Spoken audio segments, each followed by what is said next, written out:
என் ரப்பு என்னை நேசிக்கிறான். யாருக்காவது தெரியுமா?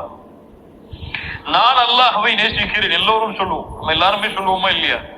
நான் என் ரப்ப நேசிக்கிறேன், என் அல்லாஹ்வை நேசிக்கிறேன். ஆனா என் ரப்பு என்ன நேசிக்கிறானா தெரியுமா நமக்கு?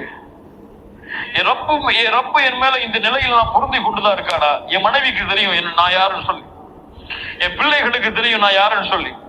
அல்லது என் மனைவிக்கு நான் மிக முஹப்பத்துள்ள ஒரு மனிதன், என்னுடைய பிள்ளைகளுக்கு ஒரு முஹப்பத்துள்ள ஒரு மனிதன், என் நண்பர்களுக்கு முஹப்பத்துள்ள ஒரு மனிதன்.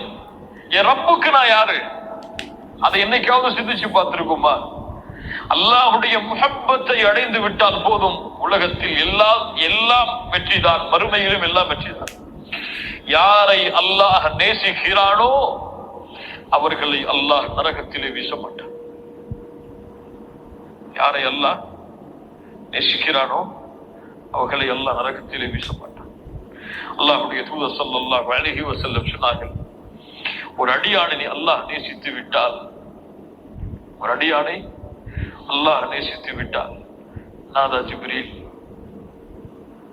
ஜிப்ரீலை அழைப்பான்.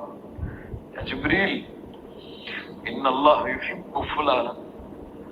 அல்லாஹு அக்பர். ஜிப்ரீல், இந்த பெயர் கொண்ட அடியானை நான் நேசிக்கிறேன். சுப்ஹானல்லாஹ். அல்லாஹ் உங்களை நேசித்தால், அல்லாஹ் என்னை நேசித்தால் ஜிப்ரீலுக்கு அறிமுகப்படுத்துவான், இந்த மனிதனை நான் நேசிக்கிறேன் ஜிப்ரீல், நீங்கள் நேசியுங்கள்.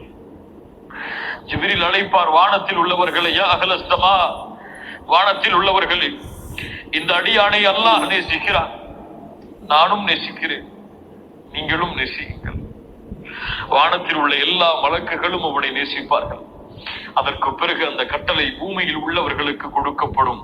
பூமியில் உள்ள எல்லோரும் அந்த